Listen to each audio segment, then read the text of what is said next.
प्रणाम। मैं विमल चंद्रकाला आज अपने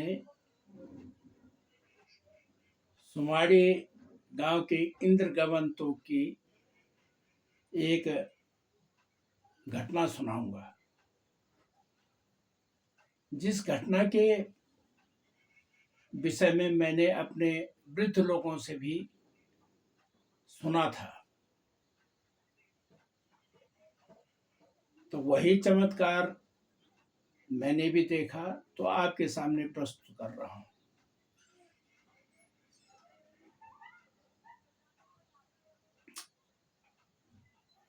इंद्रगमन के नीचे गांव के जहां तक मकान है उसके लेवल में हमारा एक खेत था, जिसमें कि धान के कोंडगे लगे हुए थे।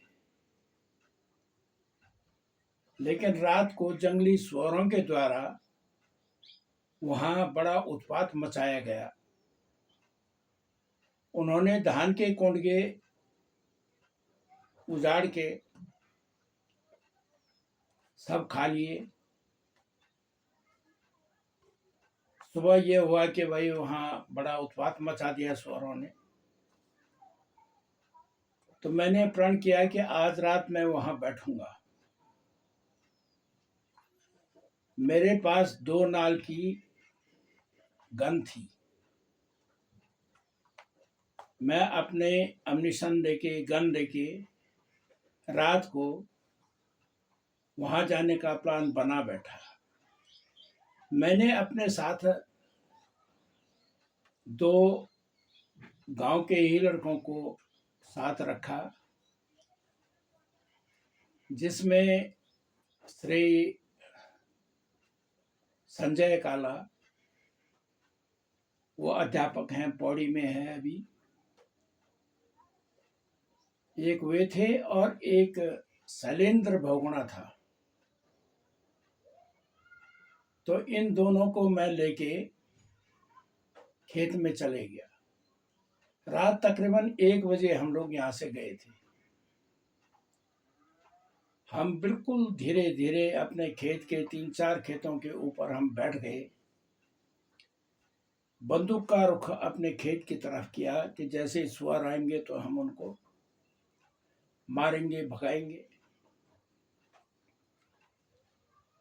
हम काफी देर तक वहां बैठे रहे, लेकिन शायद उनको हमारा वहां उपस्थिति उनको मालूम हो गई थी, तो सुअर नहीं आए। 3 बजे के लगभग हमने सुना कि गौलक्ष पर्वत के ऊपर इंद्रगमन नामक तोक है। वहां पर एक खड़ी चट्टान है। तो वहां आरती की आवाज वहां से आनी शुरू हुई। आरती काफी सामूहिक लोगों के द्वारा गाई जा रही थी, जिसमें शंख की ध्वनि और घंटियों की आवाज आ रही थी, नगाड़ी की आवाज आ रही थी।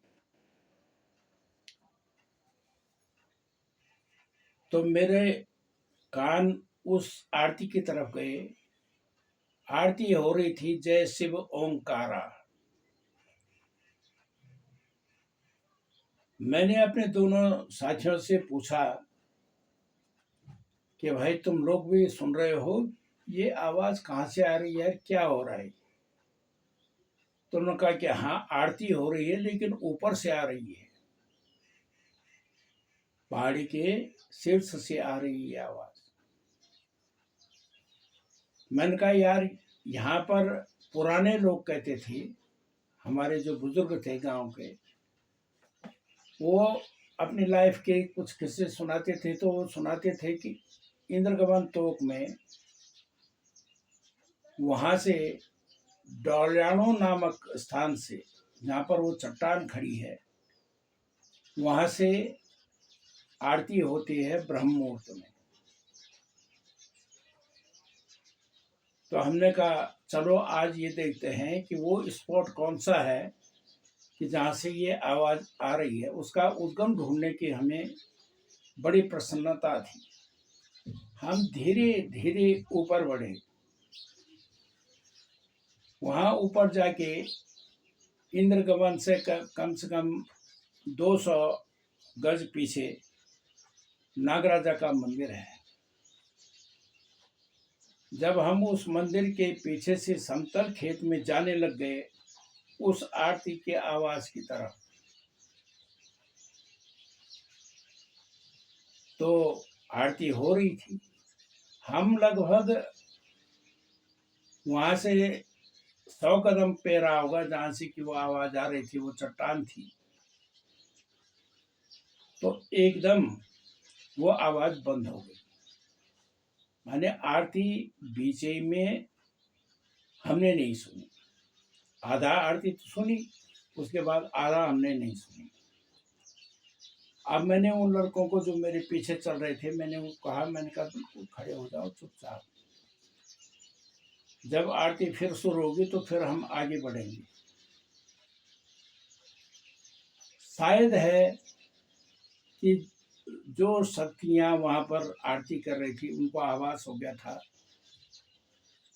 कि यहाँ पर मृत्यु लोक के कुछ आदमी आ रहे हैं।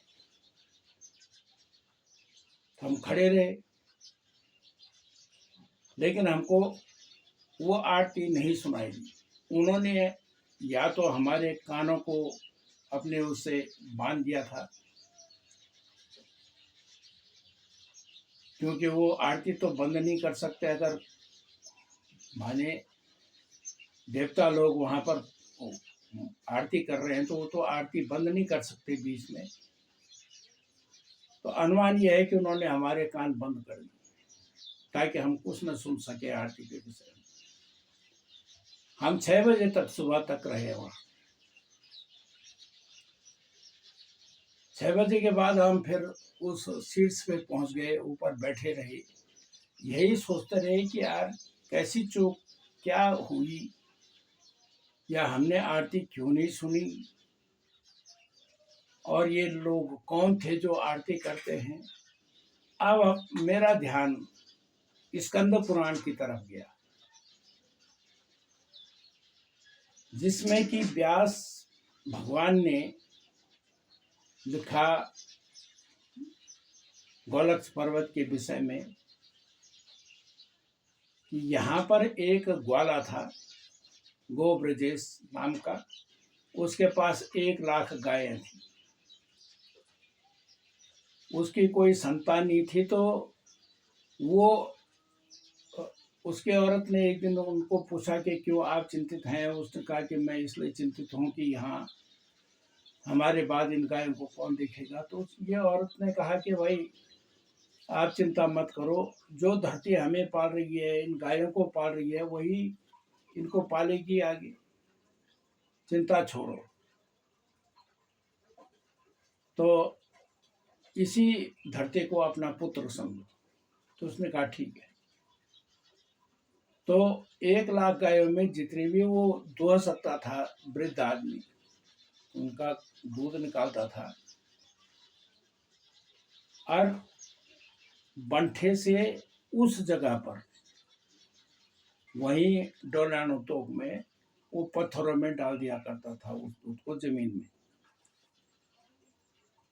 ये क्रम उसका 12 साल तक चला। 12 साल के बाद एक दिन पूरब दिशा से एक महात्मा आया। तो उसने देखा कि एक जोगी आ रहा है। ये जोगी कहाँ जा रहा है? हो सकता है कि नागराजा मंदिर जा रहा हो। जोगी सामने खड़ा हो गया। ये दूध तो चढ़ा ही रहा था। उसने उन जोगी ने पूछा कि महर्षि, आप ये दूध जमीन में क्यों गिरा रहे हैं? गोब्रजेश ने जोगी के तरफ देखा। ये जो मुखमंडल था, इसके बाहर से एक आभा मंडल बना हुआ था, जिसको देख के उसके ये लगा कि यार ये कोई शक्ति है। लेकिन गले से नीचे ऐसे लग रहा था कि ये कोई औघड़ जोगी है। जब उसने बंठा खाली कर दिया, नीचे रखा, तो वो साधु के पास गया, जोगी के पास। कहा कि हाँ, आपने क्या कहा? उसने कहा कि भाई मैंने ये कहा कि आप इस दूध को जमीन में क्यों गिरा रहे हो? उसका मैं जमीन में नहीं गिरा रहा हूँ, मैं अपने पुत्र को पिला रहा हूँ। उसका पुत्र को? हाँ, उसने कहा मैं इस धरती को पुत्र मान चुका हूँ। कि क्या तुम्हारा कोई पुत्र नहीं है? कि नहीं। तो उसने कहा कि अगर चाहते हो तो मैं पुत्र दे सकता हूँ तुम्हें। उसने कहा नहीं, अब तो एक चिंता और बढ़ेगी, अगर पुत्र हो भी गया तो एक चिंता और रहेगी। अभी तक तो गाय की चिंता है, बाद में पुत्र की चिंता होगी कि अब इस पुत्र को कौन देखेगा। तो उसने कहा कि नहीं, पुत्र की इच्छा नहीं है। तो उसने कहा एक काम करो,